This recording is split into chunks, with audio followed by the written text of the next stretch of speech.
हरियाणा में जिंदल स्टील्स की मालकिन और हिसार से विधायक सावित्री जिंदल एक बार फिर से देश की सबसे अमीर महिला बन गई है।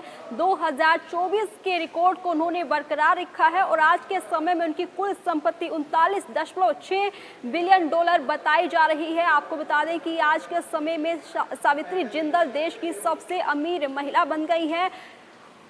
2025 की फोर्ब्स इंडिया रिच की लिस्ट में ये बड़ा खुलासा हुआ है। सावित्री जिंदल हिसार से विधायक भी हैं और काफ़ी समय से इस रिकॉर्ड को बरकरार रख रही हैं। एक बार फिर से इस रिकॉर्ड को उन्होंने बरकरार रखा है। देश की सबसे अमीर महिला सावित्री जिंदल एक बार फिर से बनी है। 39.6 बिलियन डॉलर उनकी कुल संपत्ति है।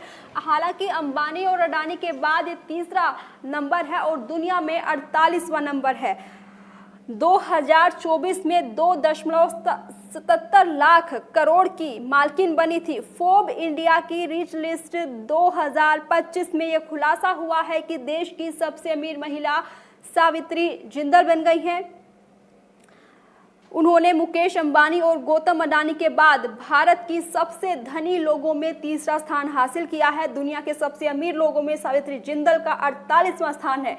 इससे पहले अप्रैल में फोर्ब्स बिलियनियर लिस्ट 2025 की सूची जारी हुई थी और उसी समय सावित्री जिंदल की कुल संपत्ति 35.5 बिलियन डॉलर थी। यानी 6 महीने में सावित्री जिंदल की संपत्ति 4.1 बिलियन डॉलर बढ़ गई है, जबकि भारत के 100 सबसे अमीर लोगों की नेटवर्थ 9% गिरकर 1 ट्रिलियन डॉलर यानी करीब 88 लाख करोड़ रुपए रह गई है।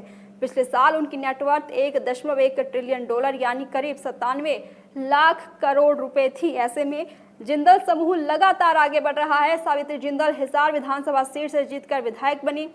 उनके बेटे उद्योगपति नवीन जिंदल कुरुक्षेत्र से भाजपा के सांसद हैं। सावित्री जिंदल के 4 बेटों में उनका व्यवसाय बटा हुआ है और साथ ही सावित्री जिंदल जो है फोर्ब्स इंडिया की रिच लिस्ट 2025 में ये बड़ा खुलासा हुआ है कि फोर्ब्स इंडिया की रिच लिस्ट 2025 की रिपोर्ट कहती है कि देश की सबसे अमीर महिला सावित्री जिंदल बन गई है। अंबानी अडानी के बाद तीसरा नंबर है। दुनिया में उनका 48वां स्थान है और 2024 के रिकॉर्ड को उन्होंने बरकरार रखा है।